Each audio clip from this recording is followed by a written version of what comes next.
Trigger warning. Mentions of grooming, abuse, suicide, manipulation, and harsh tones. Please do not harass anyone mentioned in this video. Hi, hello, my name is Nyx, or as my channel says, Just Nyx. I have rewritten this script many times because stuff keeps happening in the ARTCC / commentary community, which is extremely troubling. Originally, I was going to go over how the community had a abuse problem. It then didn't exactly treat mental health as seriously as everyone needs to. At the time of writing my previous script, SunnyBear03 had just been outed for grooming a 14-year-old, and a few months before that, Helpless Peaches used an entire Discord server to abuse someone into doing her bidding, using self-deletion as a guilt factor if anyone decided not to. But the conclusion I have come to now, after more and more things keep piling in this community, is that we as an audience, and creators to other creators, put everything we perceive as trustworthy or of higher opinion on extremely high pedestals. Now, I know a lot of you are confused or are already going to the comments section to argue against me without hearing what I have to say, or that I'm gonna say something bad about your favorite creator.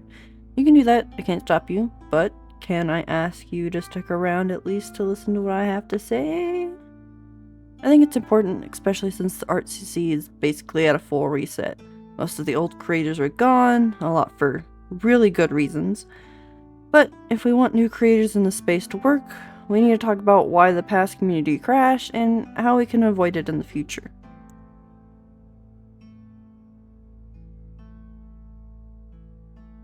You're probably wondering what I mean by pedestals. Let me give you the definition, and I'll explain how I'm using it in the current situation. What is the definition of a pedestal? Well, a simple Google search will say, the base or support on which a statue, obelisk, or column is mounted, or used in reference to a situation in which someone is greatly or uncritically admired. I will be using the second definition for this video. Please keep the definition in mind as we go along. Now, what is the context I'm putting this into? Well, to answer that, I will be using examples and doing my best to explain what I mean by we the audience putting creators we admire on these pedestals, and the creators themselves putting themselves on pedestals, and other creators in the space putting each other on pedestals as well. That was a mouthful. I'm so sorry, I will explain, I promise. My first example of this will be SunnyBear03 and Birdie. Everyone in this community, you may already know these names and are already rolling your eyes, but I have a reason for bringing up both these creators in the same sentence. Now, let's start with the most notable of the two, SunnyBear03, previously known as Scootaloo Loves Sans. SunnyBear03 was an ex-ARTCC member and old animation meme creator who got her start back in February of 2017, with her animation memes involving Scootaloo from My Little Pony shipped with the video game character Sans from Undertale. Her first official animation meme getting up to 1 million views, transitioning more into commentary content, and rebranding to SunnyBear03 in 2020. Now, SunnyBear didn't come without her controversies, most notably before the grooming stuff. She had been called out previously for a group chat on Discord called Sock Gang, doc link below, where SunnyBear03 started sharing inappropriate and subjective images, drawings, for history, and saying inappropriate things around people younger than her at the time. And overall started showing concerning behavior around groups of people younger than her. Doing the same thing in her public Discord server, recommending her young fans to draw suggestive images of her persona. The second one is SunnyBear03's involvement with a creator known as Sock, a creator of a character named Boy, who SunnyBear03 had an unhealthy attachment. She would constantly cross the creator's boundaries, making not safe for work art about the character, sexualizing the character against the creator's wants, evading blocks made by the creator, and at one point harassing the creator for telling people their boundaries for their characters, while also being asophobic about the character's canon sexuality, as it didn't fit what SunnyBear's headcanons were for the character, and going as far to create a non-con comic involving Boy and an Undertale AU character named Nightmare Sans. Side note, my boy Nightmare shouldn't be remembered for this. I swear he deserved so much better. The first situation was responded to by SunnyBear with an apology and a promise not to interact around minors that way, and to keep her suggestive content to herself more. People accepted this and laid off her, only bringing this up once in a while, but it quickly fizzled out. This was also helped by a video made by Streamlike Workshops, going over everything that happened and putting Sunnybear03 in a better light than she previously was. After these situations died down, everything was fine until September 15th, 2024, when Sunnybear03's roommate, Birdie/Jack, uploaded a video claiming Sunnybear03 was allegedly grooming a 14-year-old, sending not safe for work art, requesting and receiving drawn not safe for work art back, and even having the 14-year-old read out a not safe for word R-word comic in voice chat. The video linked below. Jack also had some assault allegations against Sunnybear03, but those aren't provable, so I will be skipping that part for the sake of the video. Cindy's victim compiled a comprehensive document in the description detailing everything that Cindy did with them. So, here's what I'm aware of. Cindy was in contact with a 14-year-old with the username Eno, and they'd been talking for 6 months. Cindy sent Eno porn, including sadomasochistic porn. She encouraged them to draw porn and would get upset when they wouldn't. She shared her sexual fantasies with them and did other things that I don't have the details of. And this was very recently. To my knowledge, she only stopped doing this 3 days ago because Eno confronted her and told her that what she was doing wasn't okay.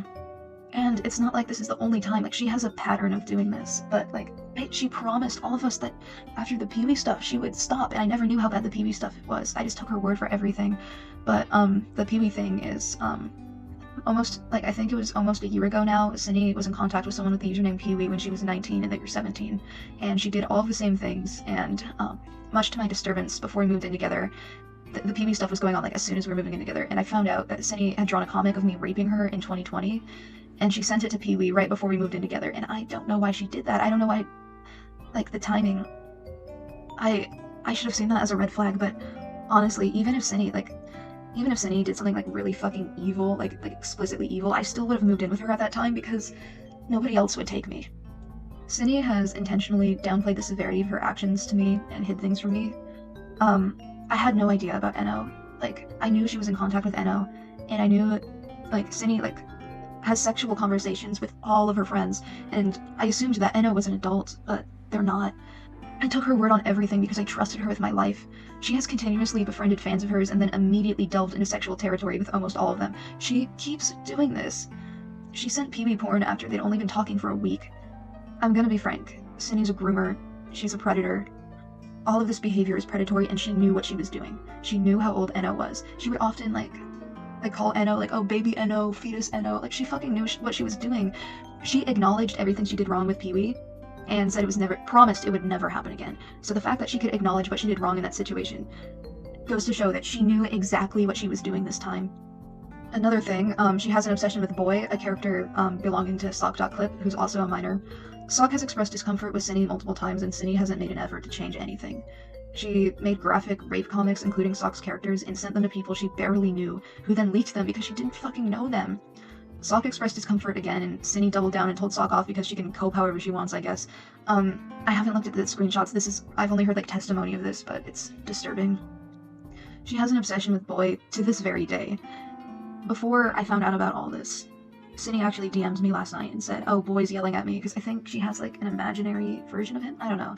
And I was like, why is he yelling at you? And she's like, I don't feel comfortable saying. And then I found out from someone else what she did, and she just wasn't gonna tell me. Like I said, with the Eno thing, I had no idea about any of this until literally, like, last night. One time she wanted to find a character AI adjacent thing that let her sext with the AI, and her friends didn't give her anything, so she suggested asking her server. I told her she could if she wanted to, because I was under the impression that her server was like 16 plus or 18 plus and that she was being responsible and she fucking knew what she was doing, but I only found out recently that I was 13 plus and I had no idea. She started sexting with the AI on a regular basis, like in the room with me. One time I was cuddling with her and I was on top of her and we were watching something while she was sexting with the AI. I said something like, oh, your heart's beating really fast, you must be scared of whatever we're watching, and she said, oh no, it's for another reason, and I had to tell her to stop sexting with the AI while I was there. In fact, at first I wasn't aware that was what she was doing, until one point where I tried to look at her phone and she hid it from me. She's intentionally tried to cover her tracks so many times, and I'm not defending her anymore. I defended her before because I took her word for everything. I foolishly believed her about all of the lies she told, everything she was hiding from me. I knew she was messaging Enno, like I said before, but I did not know Enno's age. One time they were calling each other, like, in the living room, and I walked in, and, like, Cindy hid their DMs from me, and I asked why she hid them, and she just told me she didn't want me to see, and I kept pressing about it, but eventually I gave up, because I knew Cindy sexted, like, all of her friends, and I assumed Enno was an adult. When I found out that Enno was only 14, I got so violently sick. It took one conversation for my happy ending to just be ripped out from under me. I would like to make it a point that Cindy's main excuse for her behavior is her hypersexuality. And I'm hypersexual, so let's talk about this. In me and Cindy's case, we're constantly plagued by sexual thoughts and a higher than average libido. It's fucking torture. It's a result of our SA trauma, and hypersexuality is a trauma response. Not everybody experiences hypersexuality the same way, but me and Cindy do. I have never done anything like what Cindy has done. I would never endanger a child just to get off. People with hypersexuality are never inherently predators. Cindy's predatory actions cannot be excused by hypersexuality. She's taking advantage of people who idolize her, children who idolize her. She's only been concerned with her public image for most of this, and when people talk about these things publicly, it's sickening. When the first call-out document was made, which I will also link in the description, all she cared about was how it looked, not her own actions. I didn't know the extent of her actions featured in the doc because she downplayed everything, and I took her word for it. I found out later that it's much worse than I thought it was. I feel so betrayed. I also have a statement from Enno, Cindy's victim. Here's what they have to say. Hey, hello, my name is Eno. I'm happy Jack would let me have a place to speak in this video. I'm 14 years old, turning 15 next month, and I was having inappropriate conversations with the YouTuber CindyBear03, as you can probably tell at this point. All of my evidence is going to be in the document in the description. I'd rather not be putting my evidence in this video because the evidence itself is graphic and triggering for Jack, and it would be best if you looked at the document yourself with precaution. All of this happened so fast, and honestly, I'm still processing everything. The reason I wanted to say something is because it felt like I owe it to everyone, her audience, the people that she cares about, and her. I met Cynthia 6 months ago, but we only started to get close as of recently because I made fan art for her. I've been a fan of her channel ever since I got into the animation meme community, so talking to her felt surreal, but I'm gonna be completely honest. I don't care how big her platform is or about any of her content or how much of a fan I was, because I don't believe in any of that stuff. Outside of YouTube, she's still a person that I decided to talk to. I don't have many friends. In fact, I only really have 2. So when I started to form a bond with her, I started to see her as a big sister or somebody I could look up to and tell things to, because me and her have some things in common. I didn't mind the whole thing with Boy and Nightmare. I didn't mind talking to her about any of that stuff. I don't even think I've realized the severity of it until somebody else told me it was wrong. Maybe I'm just having Stockholm Syndrome of some sort, but I want to believe that she's a good person and that she never wanted to hurt me in the way that she did. She never wanted to hurt anybody in the way that she did, because we all know that she's smarter than this. She makes videos on people like this. I'm still trying to process everything, so for the time being, I'm going to remain by her side, until I know what to do with myself. I haven't been able to sleep all night because I was crying and trying to figure out what to do and how I could fix it and make everyone happy, but it's not my place to do that. She did this to herself. But honestly, I can't help but feel regret, knowing that I did something that could impact her, and what this will do to her channel and the people around her. I don't know how I'm going to handle this, but I'm going to do what I have to do, because this is what feels right. I'm so upset that I had to meet Laurel and Jack this way, but they are some of the sweetest and most caring people I have ever met. They are understanding and compassionate about their morals and what is right and what is wrong. Jack has developed so much as a person, and it shines brighter than anything. I feel bad because I'm doing this before his and her birthday, but this was so sporadic and it happened really quickly. I think I said everything. Hi, it's me again. To end the video, I'd like to include a recording of the conversation where I confronted Cindy. I want you to be warned, the recording includes a ton of crying and grieving and panic, so it may be emotionally distressing to hear. But I want to cover all my bases and make sure that I'm as delicate and thorough with this as I can be, so here you go. So, I know what happened. What do you mean? Soph told me Oh, that it's okay. Here, I'm gonna tell you what I know, okay? Soph told me that you've been sending porn to Enno, and she told me because I deserve to know. Uh-huh. And, you knew that Enno was 14. Uh-huh. I think this is very predatory. I don't support this, and I don't condone this, and I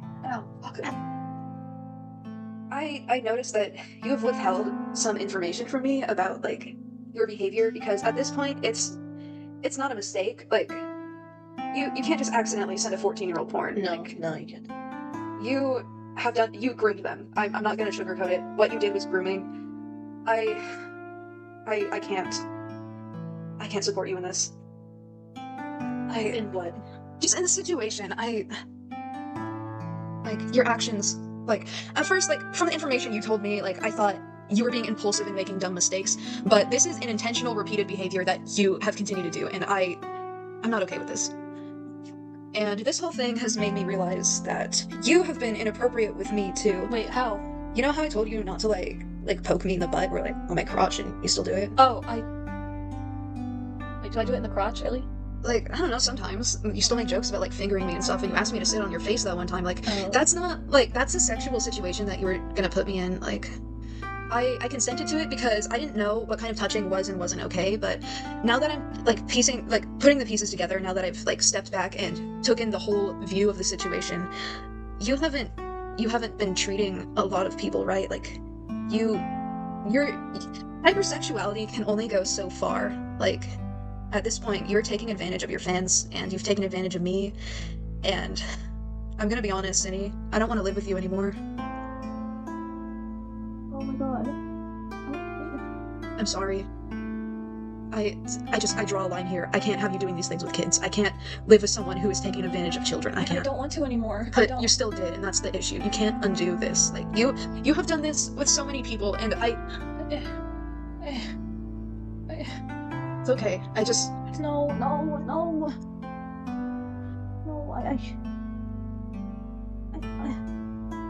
It's okay. I want to be better. I want to do better. I want to do You can't come back from this. You can't come back. You can... It's okay, but Cindy, Jack, I cannot lose you. I don't feel safe here anymore after learning what happened. Jack, Dude, I was fucking crying my eyes out earlier when I found out what you did. Jack, please. Broke my heart, Cindy, that you would do that. This hurts me too. Jack, I'm so sorry. I don't want to do this again. It's already been done. The damage is already done. Jack, oh fuck. I'm so sorry. I didn't mean to ever make you feel like I was taking advantage of you. It's not about me. I know, and I know. When you've been doing this with them for months too, and you lied to me about it. What do you mean? You would intentionally like hide from me that you guys were like talking about sexual stuff. You never told me how old they were. I told you we were being hypersexual with each other. Yeah, but you never told me how old they were. I thought I did. I thought I told you. And you said out loud that you're being hypersexual with a 14-year-old, and that was okay in your mind.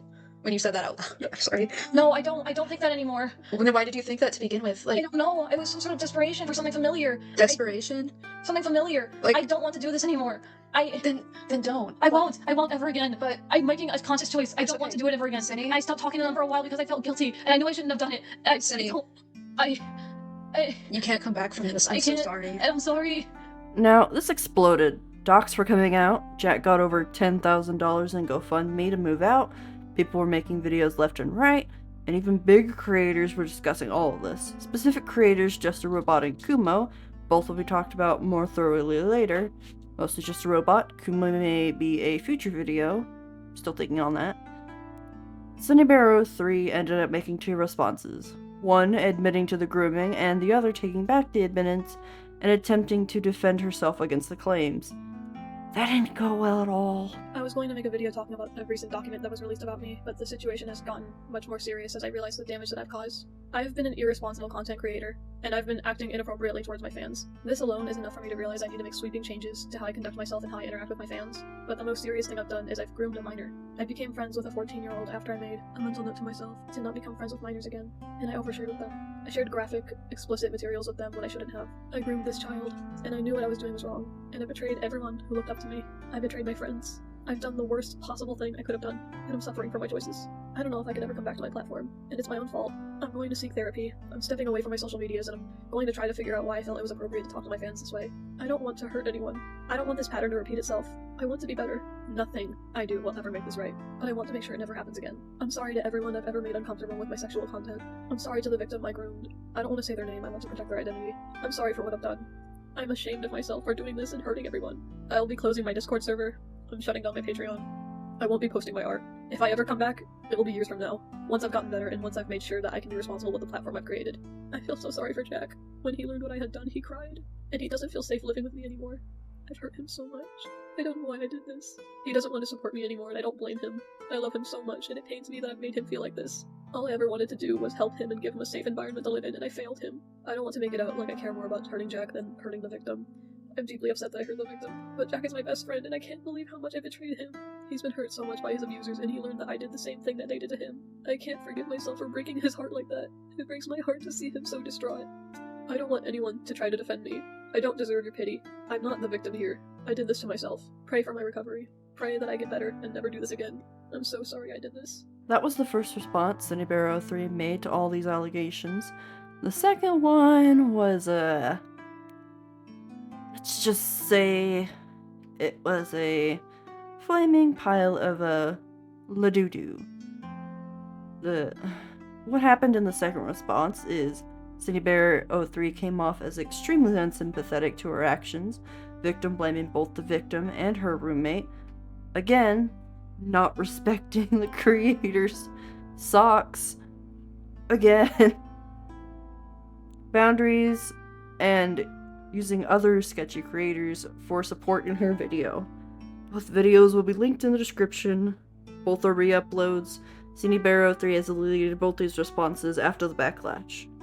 In the past week has made sense. I was completely convinced that I was a predator and a groomer and that I needed intervention. I'm realizing I might not even have a clear understanding of what grooming is. I believed I groomed a child because Jack told me I did, and I believed him because I trusted him. But Jack doesn't know what he's talking about. I made my confession under duress. I fully believed I was a groomer because Jack told me I was one, but I don't believe that anymore. I am not a groomer. I did not groom Enno. It honestly feels like everyone has their own definition of what grooming is, which is so fucking dangerous. But smart people define child grooming as the act of deliberately establishing a relationship with a child to prepare them for abuse. As an action in and of itself, grooming does not have criminal penalties, but facilitation of a criminal sexual act is considered a crime. Many of you likely saw my video where I stated I groomed a minor, and I saw quite a few people point out that it's very strange. The main reason I saw was, people don't usually confess to things like this, they try to fight back against these things. But none of you questioned if what I was saying actually made sense. I was coaxed and guilted into a false confession by someone I loved and took care of. Someone I worked my ass off to provide a moderately comfortable lifestyle, not only for them, but for the 2 cats they begged me to adopt. One of which he fucking stole from my apartment. My conversations with Enno, while inappropriate and irresponsible, trust me, you will never fucking catch me trying to act like this was an okay thing to do. I wasn't flirting with Enno. My messages have been misinterpreted in the most bad faith and malicious manner possible. Now that I'm having to sit alone with my thoughts for the first time in a really long time, I've been able to reflect on everything. And I've realized that I was very misled by Birdie on many things regarding psychology and psychology-related subjects. I looked to Birdie for any and all information on these subjects because it was their, quote, special interest, and I figured he'd at least know more than the average dumbass. But I've started to realize that the answers he gave me on mental health subjects depended almost entirely on what was most convenient for Birdie. Here are some actual qualifiers for what constitutes as grooming, as is listed by a simple Google search. Isolation of the child, building the child's trust,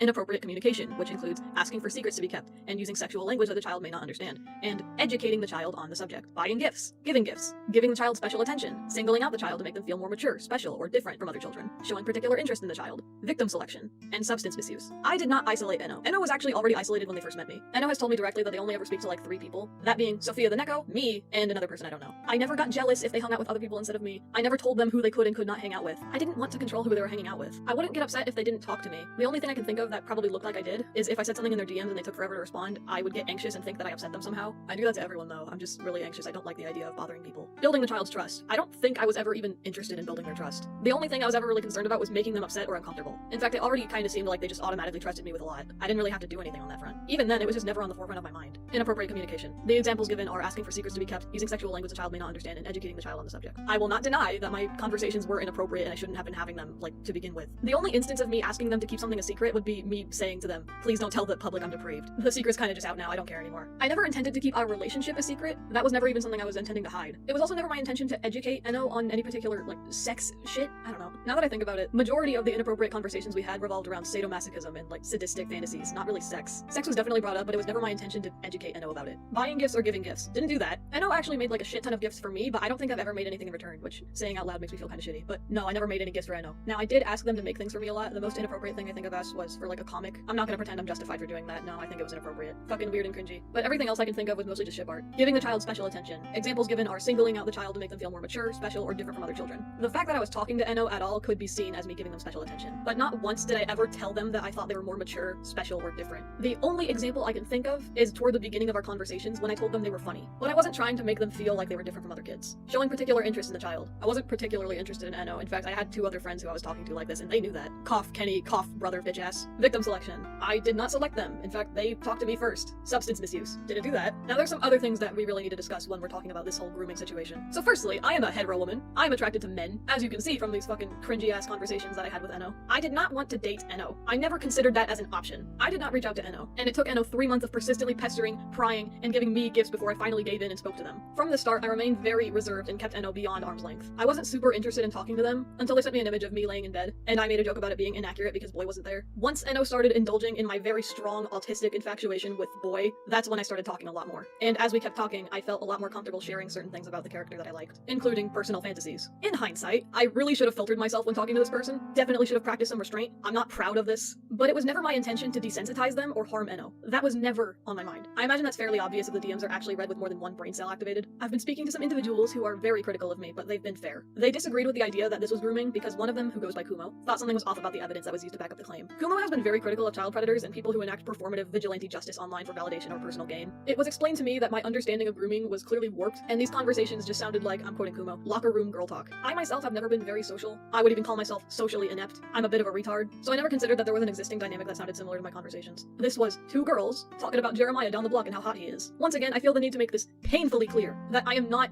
excusing how I talked to Enno. It was inappropriate, it was irresponsible, it was negligent, and I shouldn't have done it. I regret it a lot. I should have made the responsible choice and stopped these conversations before they even happened. But I know for a fact that this was not grooming. None of the previous qualifiers can be found in my DMs with Enno, because I did not groom Enno. My therapist doesn't even think I groomed Enno. And the obvious rebuttals of that could be, well, we don't know what Cindy was saying to the therapist. What reason do I even have to lie at this point? I came into their office specifically saying I believed I groomed a child, and then after telling them all the details, they don't think that what I did was actually grooming. Jack's GoFundMe is a scam and it's slanderous. Jack's selling point on the GoFundMe that raised over $10,000 in like 3 days was that he didn't feel safe living with me anymore. As if I'm some sort of evil, deranged, violent rapist that was gonna groom Jack next for saying awful shit about me in the next room. Ironic, considering I was a fucking sobbing mess on the couch, laying in the fetal position, breaking down over the awful shit that he said to me. Jack was not financially independent, but neither am I. I occasionally had to rely on Jack's social security to make ends meet and maintain our lifestyle and security. Jack made a little under $1,000 each month from his benefits. Jack was unemployed and hardly attempted to make any income through commissions. For the 9 months we stayed together, I would say that half of that time I was paying rent in full. We moved in November and Jack hadn't considered splitting rent until February. I had to beg Jack to pay only 1/3 of rent with their social security, and he tried to refuse. That would be a total of a little under $300 a month out of the money that was meant to go toward things like rent. I don't think Jack even understands what that money was granted to him for. For the final 2 to 3 months that Jack was staying here, Jack was no longer receiving social security due to him not attending a court hearing, meaning Jack stayed in my apartment rent-free in the time that he had the audacity to pull this shit. I paid for the food. Jack being autistic requires some pricey and specialty items to be constantly in stock, so this was more than just feeding 2 people and 2 cats. Jack's only bill, aside from the 1/3 of rent, was the internet, which checked out to be $45 a month. Jack's social security is what secured this apartment. Jack has asked their viewers, in light of grooming allegations of a 14-year-old, for their money to enable them to ditch their living situation and leave me to handle all the loss. Stealing one of the pets that I own and pay the medical bills for, that I fed and took care of. I have learned in light of this situation that I have been surrounded by the most deluded and dishonest lunatics I've ever met. A group of people that are part of a wider issue, where you can say or do the most heinous acts to someone, so long as you call them a bad person beforehand. Whether they are or not seems to be debated after the fact. My confession was false, and the people who reacted thought twice and clearly wanted it to be true. They remarked that something didn't seem right, but didn't bother to question the legitimacy of the allegations and the confession. That is all I'm going to be playing of her second response. The rest of it is just her complaining about Jack again, and I don't see it as relevant to the rest of this video, so I'm just gonna cut the video there. I hope you liked my wonderful little message commentary on it. I got a little salty watching this video again. I hated the situation so much. After that is when CindyBear03 left the internet after being called out again, and her support group in quotes, basically dropping her. That's the baseline of everything involving CindyBear03. Now I'm going to explain Birdie/Jack's backstory and explain the audience's play in this entire situation, which is still playing at everything right now with Birdie. I could make an entire video on that, but maybe another time. Back to the main point of the video. Birdie, more known as Jack now, started the same as CindyBear03 in the animation meme community, making their first post on February 20th, 2018, one video getting up to 1.3 million views. Though surprisingly, most of Jack's popularity didn't come from their animations. It came from Birdie's controversies. I put those in quotes because it's so stupid, guys. He had over the years being a lot more than CindyBear03 had. Like I said, that can be an entire video in itself. As far as I've researched, Jack hasn't specifically had a bad characteristic throughout his controversies that is stuck enough to prove he's just a terrible person who is worse than CindyBear03, which is just, like, bad mentally ill behavior does not equal worse than a grooming predator, guys. Come on. Put the 14th Birdie exposed video away, please. Anyway, Birdie started getting a reputation as what the community will call a lol cow. Basically, people see a specific person who acts out or feeds off negative attention and sometimes purposefully mess with the person to get that negative reaction, or reaction in general. The lol cow can be doing their actions on purpose, or other times to people like Jack, who has had bad mental health, and the reaction can lead to worse reactions by the public, who perceive them. That is basically what happened to Jack, which eventually led to the CC making videos about him. One of the biggest being now cancelled and deleted channel Spoctor. You know, the guy who wore a raptor head while doing his commentary videos. Yeah, him. Other videos are mostly by Harley TVS, which involved a dark Discord cult that preyed upon and manipulated minors, including Jack, who I will 100% state was 16 at the time of all this. Though, it was mostly just for thumbnail clickbait of, Locale did this, watch now. You know, basic creator tactics to get you to watch their video. This all brought a dark light pointed at Jack, which made him do irrational things and actions. This is not an excuse for those actions, just a slight explanation. I've had friends like Jack, people who act exactly like Jack, when under stress or make bad decisions when around people who want to force that bad reaction. They are going to have a bad reaction when put in a bad situation. That's just how a traumatized brain works. A mentally ill brain works the same. Stop. It's disgusting. Just stop treating people like this. After all the controversies, Birdie went on a hiatus, moving in with their new roommate, Cindy03, away from their abusive family. All of that is explained in his coming back video, linked in the description. Then, soon after his return, Jack made a video exposing the allegations against CityBear03, grooming a 14-year-old, adding on claims of assault, again, not provable, and making a GoFundMe so he could move out of his and CityBear03's apartment, since he didn't feel safe being around CityBear03 and didn't have anywhere safe to go. This blindsided people. The community was thrown into chaos. People were already critical of how Jack handled the situation, which, in hindsight, yeah, was handled kinda badly. There are things I would have done differently, but can't change what happened. Now we can only change things to be better in the future when handling these situations. Okay, background's out of the way. You're probably wondering, so how do we come into play and how do pedestals? Well, you have the whole time. Okay, let me explain. From really early on, both CityBear03 and Birdie/Jack ended up having young audiences going from the 12 to 16 age range. About the age they both started out their channels respectively. Due to their specific audiences, being mostly young children to teens, this can make a specific perspective of the YouTuber. Even if the audience didn't have the same perspective of these YouTubers, CityBear03 being in more of a good light than Birdie, having more friends in the community and overall good reputation, despite the sucking and server incidents. Birdie never had that. It made more edgy animations that most of its audience saw as distasteful or were offended by due to the bad perspective people already had of him. He ended up getting into worse situations, or drama, in quotations, which I don't know if you can call it drama at this point. To each their own on how you see Jack's situation. The point is, both had an audience, but for different reasons, but both had the same reaction when they were in controversy. Everyone turned on CityBear03, they were betrayed, and didn't see her as a safe person anymore, for good reason. But Birdie always had that reaction to him, and this is where pedestals come into play. Pedestals on YouTube usually depend on the YouTuber's reputation. Have a good one, your pedestal is high, and you will usually be listened to and trusted in the community you're in. Have a bad one, you won't usually be listened to, and anything you do and slay will be criticized or called a hypocrite for thinking of any say in anything you're talking about. Do you see why the pedestal's already rocky and not a fair way of viewing YouTubers? No? Need more? Okay then. I get it. I hear people going, well, that's not always true, and you're right, it's not. Creators have had a bad reputation and built good ones over the time. A few examples are JustARobot, Jar, I'll explain that, don't worry. I hear you commenting already. Doodletones and Spoctor here. I hear you commenting, I'll get there, let me get there. Just saying, I know there are exceptions. This person bad and this person good. But it's usually the latter. If you have a low reputation, you're less likely to be taken seriously without good receipts, or someone to back up your claims, or multiple other people with the same receipts and stories. Have a good one, then you're most likely to be taken at face value unless proven otherwise, and more up on the pedestal you are. This is what happened to Spoctor Theory. See? I told you I'd get there. For everyone new in this community, this is for you as an example. For everyone who's already groaning, you can skip this part if you want. Okay. Back in 2018, a now deleted YouTuber named Spoctor was in hot water for allegations of grooming by also deleted YouTubers Stories and Pentagrams, who made false screenshots and backed each other's allegations so others in the CC community would believe them.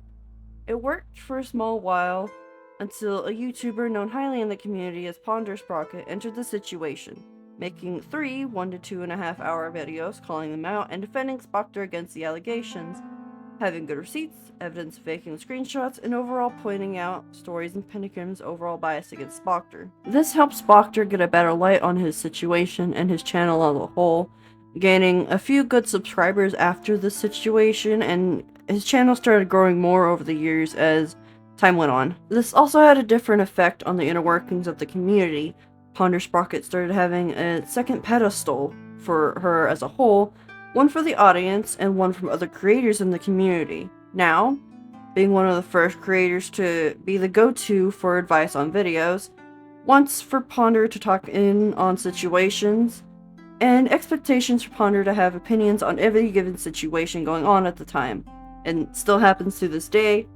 Ponder from Just Spectating is still one of the most trusted and highest of the community, and their audience and other creators' audiences. Yes, that's a lot, I understand, but I think I put it in the best way I could, just from how long I've been watching this community and how I've seen creators and audiences members' reaction in the community as well. Now, you may have noticed I said 2 pedestals, one for the creators have towards each other, and the one the audience has for their favorite creators. Now, I can finally explain why these pedestals are faulty in general and are bad mindsets to have going into this community. Starting with the audience's pedestal for the creators, let us go back to Jack and CindyBear03 for a minute. As I said, CindyBear03 and Birdie had the same age range of audience, but for different perspectives of them. CindyBear03 is being higher than Jack's. Now, how did these perspectives affect their outcome? Well, CindyBear03 was effectively called out for their inappropriate behavior and effectively cast out of their community. Though CindyBear03's past popularity and the higher perspective they had led sketchy people to come out and try to defend them for some clout, even creating a CindyBear03 support group. In quotations, yeah, big quotations. Thank God that didn't work. In turn, these people were also ejected from the community for attempting to run defense and trying to defend a groomer, aka CindyBear03.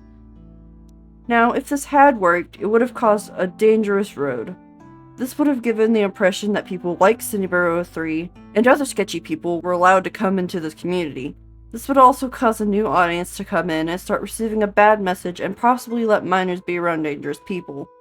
Even after all this, there is a big problem I noticed immediately, is that some people were still going soft and defending CindyBear03 while going harder on Jack/Birdie, claiming that he is/was worse than her and that he should be under the condemned for outing CindyBear03 in the first place. Like, what? All because creators and the audiences perceived him as bad and untrustworthy as a person for his actions in the past. This is why perspective and pedestals are extremely faulty in these situations. CindyBear03 still groomed a minor and still did horrendous things around younger people than her. Birdie/Jack's past does not matter in this situation revolving around CindyBear03's behavior. Time and place. If Jack has an issue that's not comparable to CindyBear03's, then it shouldn't be used as leverage against Jack or a defense for CindyBear03. I honestly shouldn't have to say that, but I do apparently. I've already seen this behavior start in the community and it's troubling. That being the latest Shister and Frick the Pirate situation. And it isn't okay. Third parties get involved where they shouldn't, and it just causes more dangerous situations or headaches. I'm not saying you're not allowed to talk about serious things, but please do your research and have an open mind when going into things. I beg you. Pumping out 8 to 12 minute videos saying the same thing without anything different can lead to bad games of telephone and doesn't allow for any kind of different perspective on someone. Now for the messy part that may get people after me, but you can't deny this happening in the community.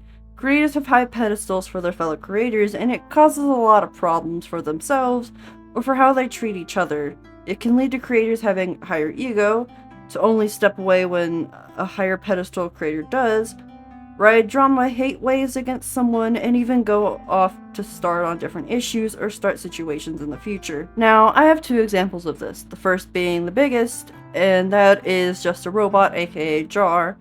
People who are new, you may already know who that is, and it's the same with not so new people. He has been a recent talking point with his apology for a video which I'm about to talk about. Jar was one of the people who made a defense video for Cinebear 03, though I'm making it clear he was not in the Cinebear 03 support group. He just interviewed Cinebear 03, didn't read docs about Cinebear 03 thoroughly, and did not go through the chat log Cinebear 03 leaked herself. Now I will say, Jar commented that this video was made as a first draft and he was still doing research, but the first draft video got leaked and uploaded by Kumo. Could I say something first, if that's alright? I know I fucked up. If anyone else did this, I would make fun of them. I just didn't expect my video to get leaked, and like that, and I panicked and uploaded an early draft, and I really fucked up, and I had a talk with another YouTuber, and he went over everything I missed in the doc, and I realized so much stuff I missed. He has the full call recorded, but yeah, he went through everything with me in the doc, and I was like, oh my god, I fucked up so badly, and I'm gonna apologize for this. Here's the problem. My question to you is, the final draft you were going to put out, the final video, was it close enough to what you put out?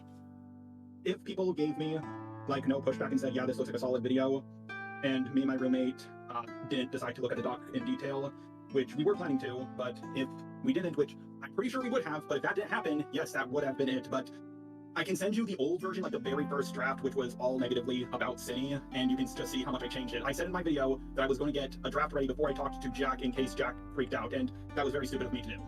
So, I want to be very clear here. I'm not going to, if I can help it. Yes, they're all connected. Yes, it is extremely frustrating, and I hate it here. Who is Kumo, you may be asking? Well, Kumo was one of the people who started and led the Cinebear 03 support group. Is one of the first people to come out of the woodworks and start running defense for Cinebear 03 with a live stream called Is Cinebear a Groomer or is Birdie a Scammer? Letting it be known now, Kumo himself has stated he has a bias against Birdie. Kumo, who was called out for this quickly on Twitter, hi, hello, that was me. I used to go by Nyx Animations on YouTube and Twitter. I have since changed my name to my current one, just Nyx.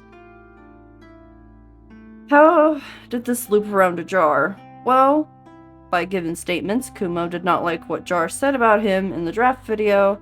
Kumo re-uploaded it and did so to get back at Jar. Are you seeing the tactics? Yeah. Kumo, not having a good perspective of Jar to begin with, did something bad in return. Something Jar said about him. Is what Kumo did okay? That's up to you. Personally, I can't say yes or no. I see it as Kumo calling out Jar for being a hypocrite, but I also understand that it was a first draft, and Jar would have had a better opportunity to correct his mistakes if given the time to finish the final video. Now, this isn't excuse Jar for how he acted in the video and how he did things. One of those being in a call which he had with Vile Convoy after this entire situation. Jar and others claimed him to be an extremely paranoid person, and due to his channel also having a big ego, and also claimed that since his past creator relationships didn't last long, those opinions didn't matter, and he was constantly fighting with people in the CC due to the paranoia and not seeing anyone else's opinion on situations or subjects, leading to very strained relationships within the community. Talking to City in that call, you did not approach that call with objectivity. You did not have a list of questions to ask them to ascertain whether or not they were being honest with you. What you saw was somebody who you could possibly ask a favor for in the future if you were able to clear them. And even if you deny it, Jar, that's just what I'm seeing here. You made it pretty obvious. That's unacceptable. And frankly, that's really gross. I know for a fact, because we've talked about, you're terrified that these ACC people are going to come after you. So let me be very clear. Jar, the only thing the ACC people want from you, because I do still talk to some of them, they just want you to leave them alone and not interact with them. If one or two come at you some ways, fine, respond, I don't care. But this idea that there's some sort of conspiracy about you? No. And even if there was, Jar, I have told you multiple times, let them take the first punch, respond if you need to.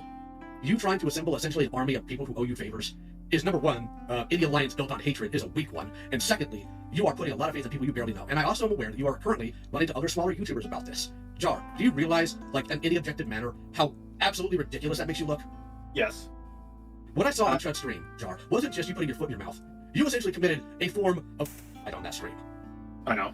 So, there are people who do want to talk to you, Jar. And at least one of them I think you owe some form of conversation with. So let's go ahead and drop all pretense here. Whether or not you have a conversation with people should not be predicated on their sub count, should not be predicated on any of that. It should be based on how honest and open you're going to be. You have any idea how many people have come at me about rows that have no channels that I still talk to because I screwed up there, and I am still owed that accountability to the people who come at me, regardless of their intentions. And does that mean I'm gonna hop on every live stream? No. There are people I'm not gonna entertain. But average people, always, forever, until the day I die, I will have to answer for that, and I'm fine with that. I made my bed, I'll lay in it. But what you are continuing to do is unhinged, Jar.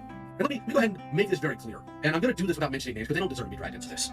When I told one of the bigger ARTCC people that you had a complete meltdown on Chud's stream, you were a laughing stock. Their first thing wasn't, ha, serves him right, or, well, too bad for Jar. It was, oh my god, is he okay? Oh. Yeah. Look, I'm not gonna put all the blame on you for some of the more conspiratorial things even I started believing. That's also partly Peaches and Nonsense Staple, and also partly me. I still owe and earn and all that other stuff. My actions are still my actions regardless of who influenced me. Period. End of story. But you, Jar, have made an absolute mockery of your platform multiple times. This is just the newest one and the biggest one. So I, unfortunately, had the displeasure of going through your Susie video today because I had it beforehand. Because I got people tell me it was in there and I wanted to make sure I knew. So I'm gonna tell you what I saw in that video, Jar. I saw you dancing on the grave of somebody who, with the exception of voicing in a video which you and her resolved between yourselves, dancing on the grave of somebody who'd been nothing but kind to you. The problem, well, they also leaked the call we had, and then that's why I have to. Who did they leak it to? Who did they leak it to? I will have to check my DMs, but I think it was like people who, like Lin and Harley and people who don't like me. I don't know if Harley's heard it, because I know Lin did and I did. I don't think Harley did. And that doesn't matter if Harley did or not. You two squashed the beef. That was the important aspect of it, Jar. I'm sorry, but it was. And here's the more disgusting thing. Two things that actually make me mad. One, 90% of your video on Susie is about the diaper stuff that, number one, happened mostly when they were a minor. Two, a fetish is something you observe in terms of what sexually turns you on. Assassination, hyperfixation, especially for an autistic person like you, Jar, is not indicative of a fetish. And you made that entire video about how she's a lol cow and how you love being in this community because you feast on the autism. Welcome to the farm, Jar. The truth of the matter is, you weren't the farmer. You're just a slightly larger cow. And now you're learning that. You always thought that you were, what was the word you used? An anti-lol cow? You're not. Anybody is a lol cow. And I hate having to use that term, because that is a term that takes away any nuance and any part of somebody's humanity and reduces them to a bunch of goofy things. But anybody can be one, Jar, if enough microscope is put on them. You, me, your parents, your pastor, if you had one, you need one, and a whole slew of other things. That's all that matters. You have to learn to start treating people like people, because Jar, you don't. Because you don't even treat me like a person. And let's go ahead and be completely on board here. While you have done me some favors that I did appreciate, I have done more for you than just about any other person you can name, save maybe Dreadlock, because he's your roommate. I have done it back for you. I have gotten in calls with other creators to help you out because you were trying to resolve conflicts with them without it blowing up. I do all these things for you, not because I want a bigger YouTuber to owe me, I don't care, but because I thought at the time it was the right thing to do. I feel like maybe I should, but I'm not done because I need to get here. And then all the stuff with me happens. And you know what? I can understand people wanting to make some distance from me if I'm in hot water to a point. I get it. Jar, me being quote-unquote canceled does not mean I am dead. Does not mean you couldn't ask my opinion on things. Doesn't mean you can't ask my thoughts. So my irritation with this is, number one, the only reason you're doing this series of videos is because two other YouTubers gave you grief and pushed you into it. And you admitted that. You admitted it to me when you were talking. Okay. Yeah. Who were the two YouTubers? Yep. I think it's, but yeah. And here's the thing. I do, in my script, I'm not making a video on you anymore, I'm done with drama. In the script, I did go into detail defending you from the, the Birdie call. I did defend you in that part. I did start off the video by saying, like, he's done, I also went through my experiences with you, and I said, I have had nothing but good experiences with a guy. It's what you did to other people that I wanted to go over, but I kept on having cold feet about it, just like I did with other drama videos, and I realize now that I should have stuck to my word when I said I was done with drama and just focused on media criticism. I shouldn't have talked about Seth or Adapt or Spoctor. Talking about Seth or Spoctor in themselves makes sense, because I don't consider those things to be drama. One is with Mally Malware, another ARTCC creator who had different opinions than Jar, that Jar didn't like. Mally Malware at the time had read her DMs in a video made by a CC creator named Lin, and this led Jar to constantly message Mally Malware, being angry that she did so, and made Jar think she was against him.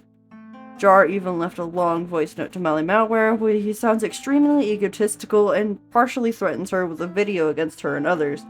Oh, Millie Malware, I can tell you're stressed about this situation, and I am too. I've been dealing with ARTCC bullshit on and off for almost 10 years now. I don't think I said anything untrue about you, but I don't remember everything I've said in every single conversation I've been in. But you gave no examples of what I quote-unquote got wrong, so I'll have to take a guess as to what you were referring to. I've been wanting to talk things out in a call with you so things don't get twisted. I'm not gonna lie, when people in the ARTCC ARTCC say they don't want to get into a call with me, it's because they know it's easier to twist things through text, I would be more than happy to end things with not just you, but everyone. The problem I have with you is that you were in a video with Linlin, adding your credibility to it. A video that, mind you, has 50% as many dislikes as likes. I haven't even responded to that video yet. A video that goes over shit we talked about a month ago. A video that says you can't call yourself a trans ally if you buy a fucking Harry Potter game. I told the truth about you in the comment I made on Twitter. You had a problem with my Spoctor thumbnail. I offered to talk things out with you in private. You refused to. I changed it, and then you had a problem with my video that both Leo Convoy and Hopeless Peaches looked over before I uploaded it. I do apologize for the messages I sent to you as we were both going to VidCon. I'm not very good at talking through text, and after Leo Convoy pointed it out to me, I see that what I said was inappropriate, and I do apologize for that. That being said, I don't think leaving a comment about you on Twitter and talking to people about what you did on Discord is even close to as bad as giving your credibility to a video that got over 10,000 views. Whichever way you slice it, you threw the first stone. That's something I've never really understood about you ARTCC people. You seem to all really want me to leave you guys alone. Ever since it all started with Geeky Girl Heather, Lulu, and the others, well, they made the first couple of videos on me. In fact, come to think of it, back then I don't think I fought back at all. Doodletones and her friends wanted me to leave them alone, but she made the first video on me. Same with Junkie, Luke, Creepshawart, and the list goes on. Aside from maybe Daft, Kai, and Omnia, I've never started it. If you guys want someone to not bother you, well, a good first step is to not attack them first. Crazy concept, I know. I would love to respect your wishes and walk the other way, but that video is still up. I'm still receiving comments and harassment over it. Even if you guys take it down, well, it still happened. People remember it. Maybe I could respond to it, but how much hate would you and Linlin get if I did that? To give you some perspective, I responded to Doodletones roughly over half a decade ago. I was a little guy back then. She's still receiving harassment to this day. And she didn't say every single person who buys a Harry Potter game is a transphobe. I want to make that clear. What are the issues you guys have with me? I did an accent. I don't think buying a video game makes you a bigot. I changed a thumbnail that you guys asked me to, because somehow that thumbnail would have given him a chance to make a comeback even though he no longer had a platform? And I made EDP jokes about a guy who had the nudes of a 13-year-old on his desk drive. But I guess you do care a lot about this situation. Question, where's your video on him? Mal, I understand you're new to being a public figure. Everything you say and do, well, it will be brought up. You're not a small person anymore. What you say has consequences. As much as you guys try to gaslight me saying, Jar, you know you're actually the one in the wrong here. No, I don't. I've been in plenty of dramas before, all of which I've won, and I've heard the same lines over and over and over again. Okay, I won't talk about you, if you won't talk about me. This led to a voice call between Jar, Melly Mower, and a mediator. Jar again comes off as egotistical and refuses to listen to anything anyone says in the call, going as far as to have his roommate start debating for him. What do you think my issue is here? Like, just baseline, why do you think I'm pissed? Could be a lot of reasons. Could be my Spoctor video, could be build-up of something. It could be you just don't like me. Alright, let me ask the question again. Why do you think I'm pissed now? Like, why do you think this call is happening? You probably took the voice message wrong. Or you're just frustrated. Okay, so I'm pissed because people keep coming to me saying that you're talking mad shit, which, that's fine. You can talk your bullshit in private circles. I don't care. I talk mad smack about people I don't like too. But I don't like it when people come to me saying, oh, Jar is publicly saying the reason that you don't like him is because he was mean to Spoctor. I have an issue with that for lots of reasons. So before I go any further, let's just make sure we're in the same baseline here. Did you say that? I don't remember everything I've said. Do you have any evidence? I unfortunately am one of those rare people who don't recall everything they've said in every single conversation. Well, you would have said this, if this is accurate to what I've been told, you would have said this like 2 days ago in a Senate call with multiple people there. So, I ask again, did you say that? I don't remember. I talked a lot yesterday about a lot of different things. I don't think I said that was the only reason why you don't like me, but I think it was one of the reasons, because that's certainly where it all started. Okay, so let me rephrase that. Do you believe that's the reason I don't like you? Perhaps it could be one amongst many. So you think it would be something that you would say? You're not sitting here going, no, I would never say that about you. I think it's mincing words at this point. Like, can we just move on to No. the actual meat of the art? No, you absolutely cannot. Sorry, Heaton, go ahead. No, I was gonna say, I'm gonna add in here.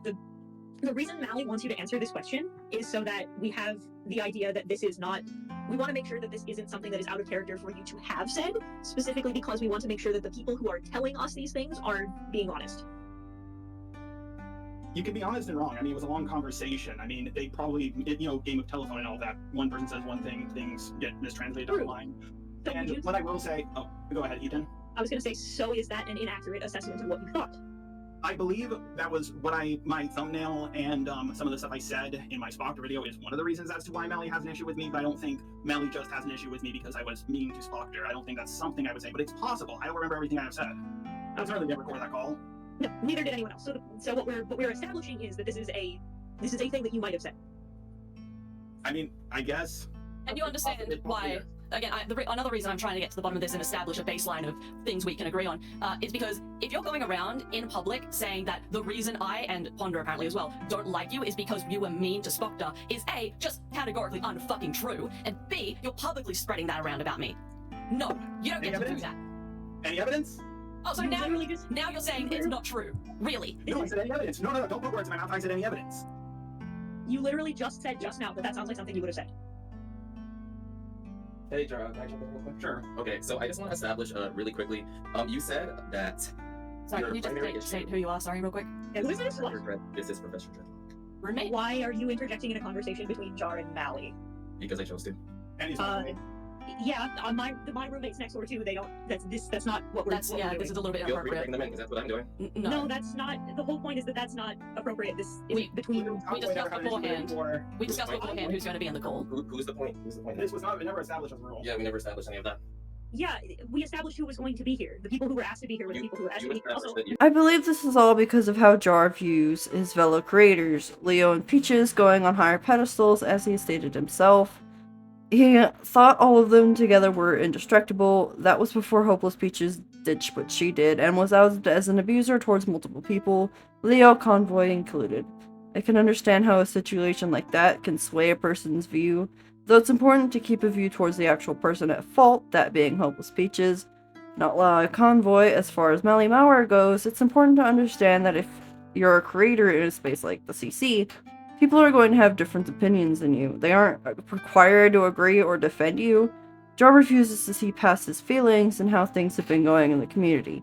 He thought that because he had his own pedestal in the community due to his side, he forgot others saw him differently away from that pedestal. Speaking of Hopeless Peaches, she had a similar mindset, being paranoid when talking about or critiqued, using her ability to guilt trip people with her life and mental health as a means to get what she wanted after rebuilding her pedestal in the community. After being cancelled in 2020, she went on to become friends with Leo Convoy and eventually added to Leo Convoy's fan family. Making the relationship change into a deeper one, Hopeless Peaches started using whoever she could to keep defense for her. It started appearing or even creating videos of Leo Convoy and other CC members as a little team. Even outing Camila Cuevas, a known big animator in the Undertale community, creator of the series Glitch Tale, as a predator defender and groomer defender, and having a predator ring in her public Discord server. Though most of Peach's abuse was in the background and not public until mid-2024, when it was exposed that Hopeless Peaches was part of an old 2016 to 2020 Discord server called the Fruit Plate Club. Having CC creators in it, unfortunately it was found the server had inappropriate behaviors between adults and minors and grooming between one of the CC members and some of the minors involved. Letting it be known now, Peaches is not a groomer or predator. She was just in a server and had some sketchy interactions and tried to lie about it. This being public, Hopeless Peaches started panicking and made a plan to make Leo Convoy take the fall by falsely claiming him as an abuser to her. She made herself a side server and added people she could use to guilt with her own life if anyone tried to say anything otherwise to go against Leo Convoy, until one day she and other members of that Discord server made a doc filled with statements against Leo Convoy and posted it in the Senate, a Discord server run by Leo Convoy, demodding all of his staff and turning the Senate into chaos, just so she could get off scot-free. And this didn't work, however. because Leo Convoy had more evidence and receipts of Hopeless Peaches being an abuser instead. In the past, people with Hopeless Peaches saw that she guilted them to do this and spoke up. Hopeless Peaches then dipped from the internet and her channel was deleted. This made some of the creators come out about Hopeless Peaches' actions behind the scenes, videos linked below. Alright, so you wanted to run through that list, right? Yep. Alright, you want to start with the first one then? The first item? Yeah. Did Peaches have any jealousy when, first getting into Senate and stuff? When first getting in, a little bit, but it wound up amplifying a lot more later. Like, for example, the very first Brian Mullins stream I did, I was trying to close out of it, like close it up for the day. Heaton came on to read something, Peaches came on as well, and of course I ended the stream. Peaches got mad that I, like, let Heaton on, because then they apparently didn't get to talk at all, and therefore, I'm a bad person. They were jealous of everything at any given time. Yeah. I noticed that, a few of that type of stuff when listening back to Zach's video about her, or him, they creating... Her? Like, is she her again? Creating, group chats to, like, talk out beef with other people. Well, not to talk out beefs, just to gripe about people. They would make several independent group chats just to talk trash about somebody they didn't like. To my knowledge, there were at least 2. One about a former mod named Dolce, and one about me, apparently, which of course turned into the BK server eventually. Yeah. That's one of the things I noticed was that if she was in trouble and you were trying to help someone else, she ended up coming to you and trying to make you help her whenever you were busy with someone else or something else. Yeah, she would guilt trip me a lot over stuff like that. Yeah, and that kind of led into the second part of this list of attempting to control what you did, like who you Oh, she helped. did that all the time. Yeah. She didn't want me to help anybody because that took away from her, unless it had benefited her, unless she could, you know, edge in on it and also get attention for it. She didn't want me to help anybody. She would, of course, talk to me literally the entire day while I was at work and everything else, and if I ever muted for any reason, she'd get upset and demand to know why. Yeah, you said that before. I was Yeah. concerned because, like, when you said that, I was like, isn't Peaches, like, in her 20s? Yes, 26, 27 now, probably. Well, almost 27. She's going to be 27 in August. Like, I understand, like, doing the sleep calls if you're, like, in, like, a really friend environment or, like, with a partner. I don't really understand doing that with someone you see as your dad. Well, the thing is, it wasn't like we were both sleeping. It was Peaches would have me on the phone until she fell asleep, citing that she was always scared, citing that she was suicidal, citing that she was anxious. And if I ever at any point tried to go before she fell asleep, it would end disastrously. And at that point, you Like, just... I would have to be woken up in the middle of the night because she'd have a suicidal spiral and I'd have to get up at like 1 in the morning to go take care of it. Yeah, what I learned from doing that back when I was on Amino is that at some point you just gotta tell them, hey, if it's this bad, you need to get a therapist, and you need to get... Yeah. I'd say... So I was stuck with the choice. The thing is, I was stuck with a choice of the possibility of her killing herself, so... Yeah, that's kind of the problems with having to push boundaries with people that don't respect boundaries. It's at some point you just gotta toss it up in the air and say, if you aren't gonna change and better yourself, then I can't help you.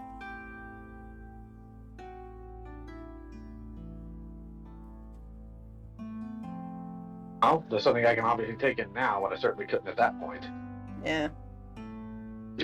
When you get down in deep and they start making you paranoid all the time, it's really, really hard to claw your way out.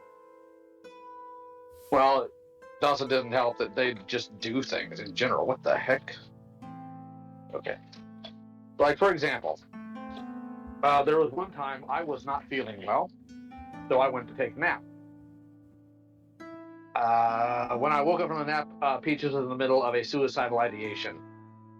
So, yeah, doesn't take naps anymore, because that's what always would happen. I'm not good at naps in general. If I take a nap, I end up like, it ends up being like either 2 minutes long, which is never enough, or like I end up being passed out for like hours, and then ruin my sleep schedule.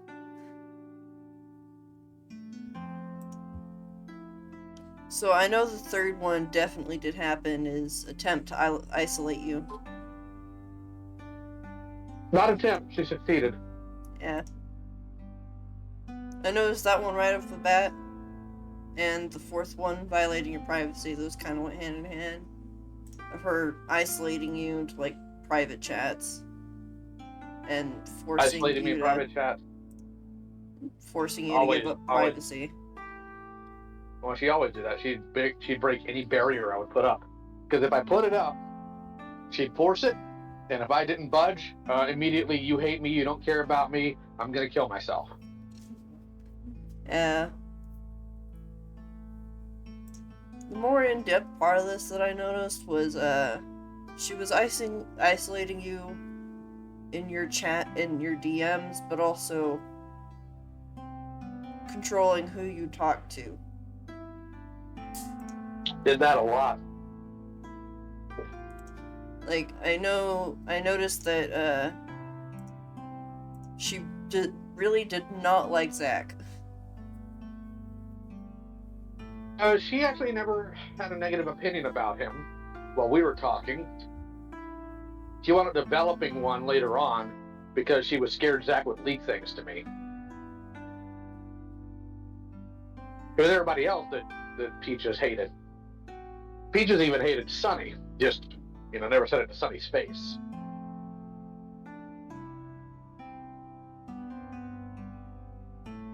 Yeah. Absolute mess. That, and I noticed, like, whenever it, like, started getting, like, Senate started getting pretty serious about being a thing, is that a lot of fights, like, kind of started happening between people. I noticed that, I know that Jar now is in hot water, but I also noticed that there was some fights between people in there. Yeah. There was. Usually it had to do with Peaches taking something super personal.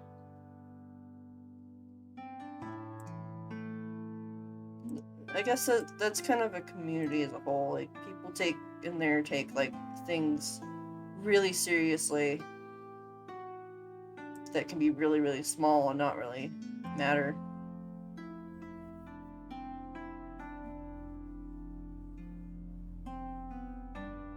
Alright, so what we got next on your list?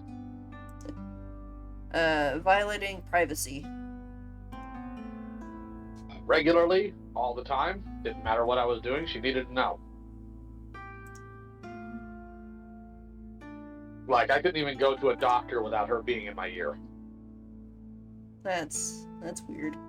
I don't like that. Peaches, I guess, always assumed people were conspiring against her, so I had to be there because if I'm there with her, I can't conspire against her. At least that's one possibility. I don't really know everything other than obvious issues with who they are. Yeah. Sorry, something made me laugh. Hey, this doctor. Right. This doctor wants me to shit talk you here real quick. Doctor.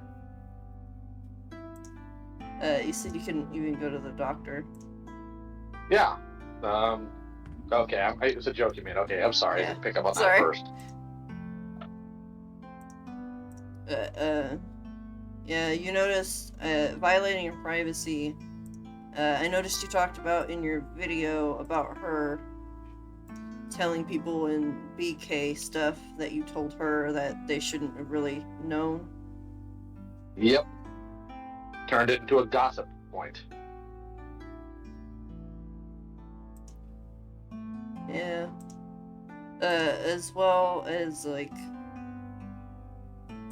using that as, like, blackmail and, like, a future point she tried to paint you as a predator for. Didn't really like that at all. Which was very gross, by the way.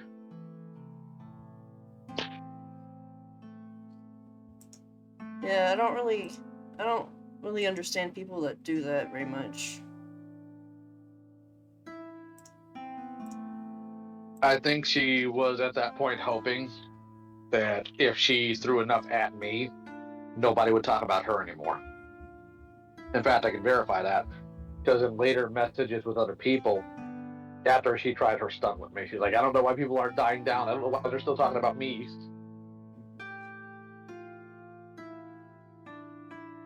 Yeah, no one was really talking about her. Like, even Akumu wasn't really talking about her besides, like, saying, hey, you were in here. Well, she's gone at that time. Yeah. By that time, she had nuked her channel. Yeah.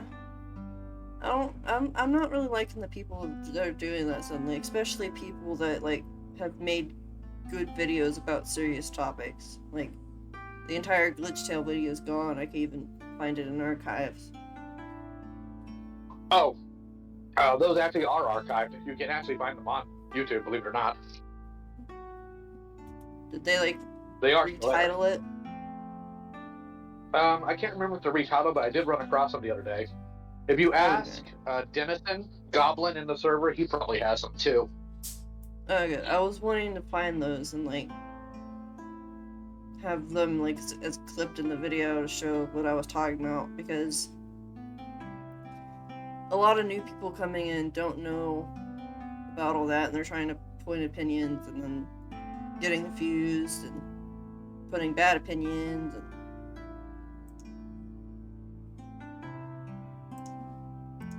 And the next point is something that you definitely did talk about a lot. Treating you with disrespect by blaming, shaming, and putting you down. She did it publicly. Took great joy in doing it.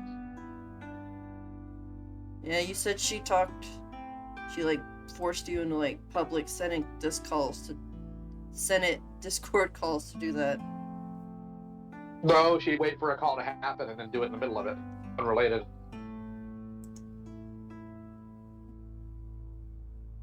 Yeah, a lot of abusers do that to, like, embarrass you in front of people and make people think different or unhighly of you.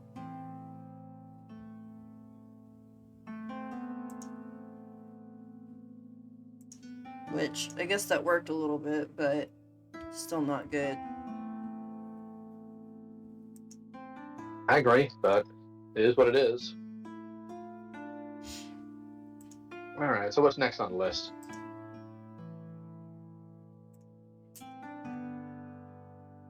Blaming you for their bad behavior. Definitely happened. When the Rosa Call stuff started popping back up, she blamed me for it completely. That it was my fault it happened, that her actions weren't really hers, that she was just following my lead, and she never acted like that before. Yeah, I noticed that after her drama, before, I noticed that she was really outspoken about her opinions on, like, Discord. And then after her drama, whenever she got involved with you, she'd, like, claimed to, like, have only the same opinions you did, or other people in the Senate did. Well, no, that was actually something she was irritated by, because if I had an opinion she didn't agree with and people thought she had that opinion, she'd actually get really, really angry about it. Or if somebody would pull up something I did that she wasn't aware of that happened like years ago, she'd get really angry at me for it happening and for them blaming her for allegedly agreeing with me when there was no indication of that. If anything, she made me agree with her. Yeah. I think the sixth one goes both ways. Like, they blame you or they blame you or they make you blame her, so you look like a bad person. Yeah.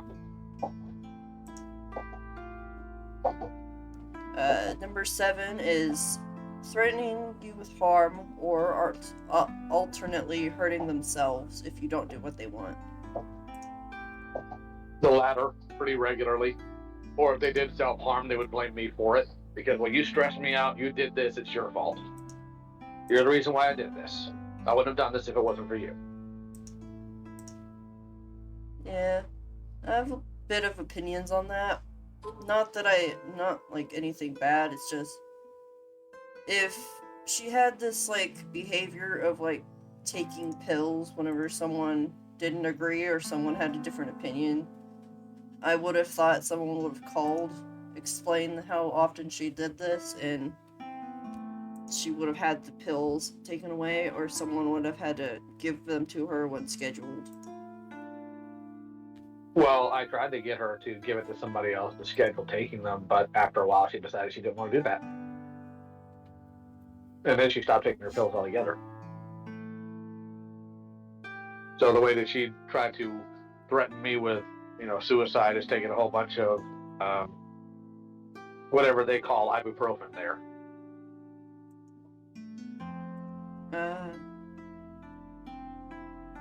Yeah, I noticed she did that a lot with you and in the BK server, and that it traumatized a lot of people. But a lot of people also like that, and she found that acceptable.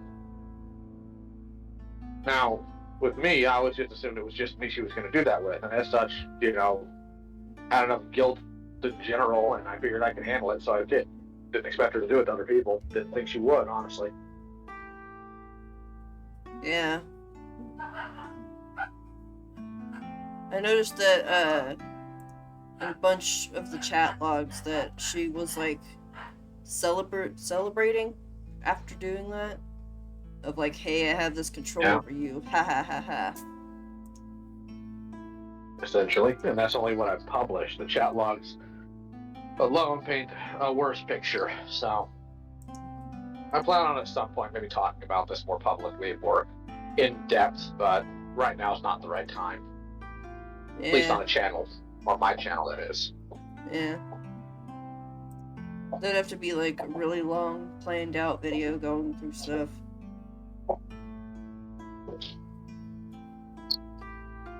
If you do that now, people will like live stream it and like talk you down, and or like a Kumu, decide that you're like the topic of the week.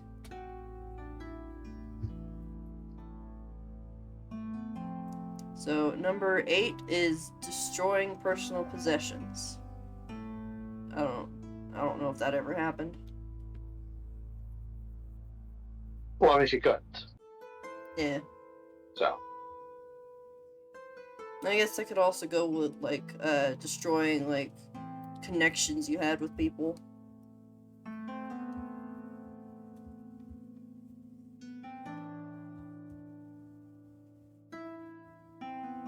I'm sorry, you were breaking up. Can you repeat that? I guess that can also go with like destroying connections you had with people. Like personal connections. Yeah, she did plenty of that.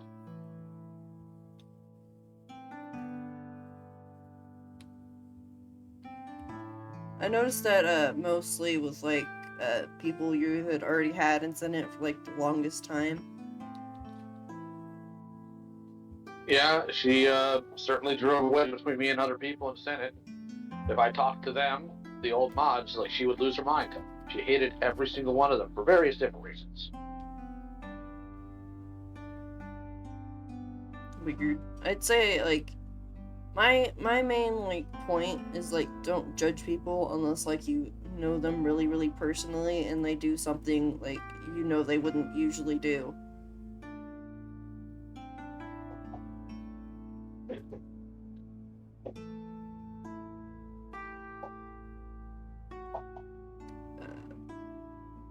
Number 9 is inability to show compassion towards anyone, but especially you. There were times she would show compassion, but I don't know if it was fake at this point. I think that most of Peach's main compassion was a way to try to get in somebody's good graces so it would benefit her. Whenever she talked about a serious subject, I think she did it because she thought she'd get some positive attention from it, or she'd be able to weaponize it against somebody else. Yeah. Biggest thing about that is that I noticed in calls, like, she was immediately the first one to, like, speak up and, like, throw venom. Like, not even fully listening to the statement they had to say, just immediately, like, throwing venom, like in the, Rosa call. Yeah, Peach had a lot of hate in their heart. Probably still do.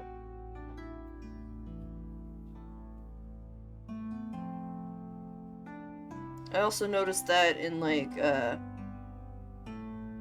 BK server, she didn't, like, show a lot of compassion for people who were, like, trying to tell her, you need help. More help than us staying in calls. Well, no, of course not, because that's against what she would want to do. It would break her comfort zone, that would require her to actually do something, so of course she's going to demonize those people.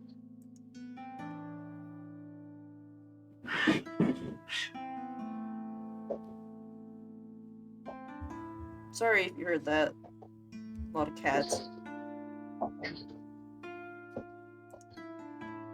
Number 10 is pressuring you to engage with what's important to them at the expense of what's important to you. You never really, except for one time, watched anything that I found interesting. It was always, here's this show I like, let's watch this show I like, let's watch this thing I like. It was, let's play this video game I want to play. Never any reciprocation on the other end. She just didn't care. Yeah. I think that goes along with what you said about Among Us games. Yeah, Among Us games, having me watch different animes, different television shows. The only thing she didn't succeed in is getting me to watch, like, Game of Thrones and Breaking Bad. It's fair. I don't like Game of Thrones either.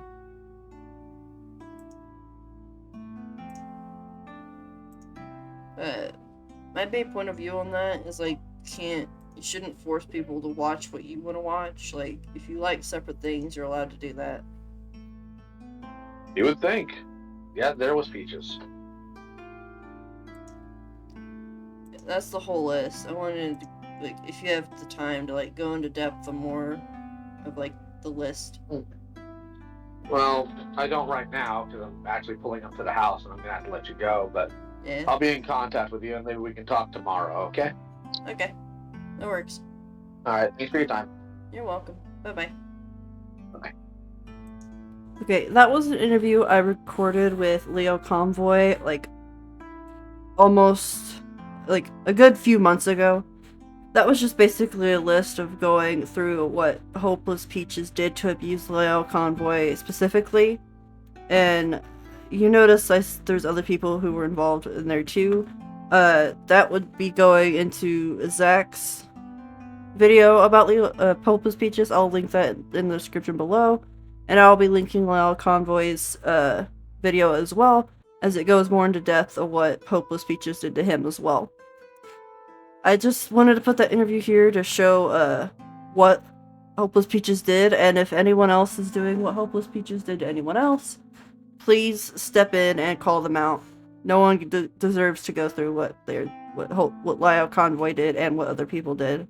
How Hopeless Peaches saw others creators is extremely troubling. A lot more than Jar, to be honest, because she only saw pedestals for people who could help her get out of hot water when she was in it. That being Lyle Convoy. Whether Lyle Convoy himself having a pedestal doesn't matter, because he did in the community, by his audience, and by others in the community. That being a good or bad one is up for speculation, but he had one nonetheless. Hopeless Peaches used this to her advantage greatly, as well as Lyle Convoy's care for her. Hopeless Peaches saw Lyle Convoy's pedestal as a stepping stone for her own goals and advantages, and it ended up being her downfall. Okay, we are at the final conclusion of this video, and I'm going to get to the point. The main point to learn from JustARobot and Hopeless Peaches is don't put yourself or others you might create with on a pedestal and create your own opinions about them. It's always better to know a person before you judge. If they have behavior you don't agree with, tell them and distance yourself. If it's more serious, tell someone you trust and go from there. Don't corrupt yourself with ego, pressure to be on the correct side, and going with major opinions. Always respect your peers' opinions and don't let them get to you. Don't see other successes as advantages for your own. It only hurts everyone in the end if you do so. This goes the same for the audience. Do your research and make sure you respect all parties. Harassment isn't okay, and neither is victim blaming people just trying to warn people of someone dangerous. Let everyone say their piece and then make an accurate, informed decision. Dogpiling everyone, making a million videos isn't helping unless you have new information that hasn't been seen before. Even then, please have someone knowledgeable check over the information so it can be accurate and not lead to false allegations or cancel attempts. This will lead to a healthier community and communication between the audience and the creators towards each other. Okay, that was a lot, and I hope I was able to accurately convey my thoughts to you all and my concerns. This has been rolling around my head for a long while. I think that this community has a chance to grow and be less toxic than it is now, and I genuinely hope it does. Thank you everyone who has stuck around to the end. Please leave your thoughts and opinions in the comments, and anything you agree or disagree with. I'm happy to take in anything as long as it's constructive. I'm Just Nix. Good morning, good evening, and good night, fellow artists.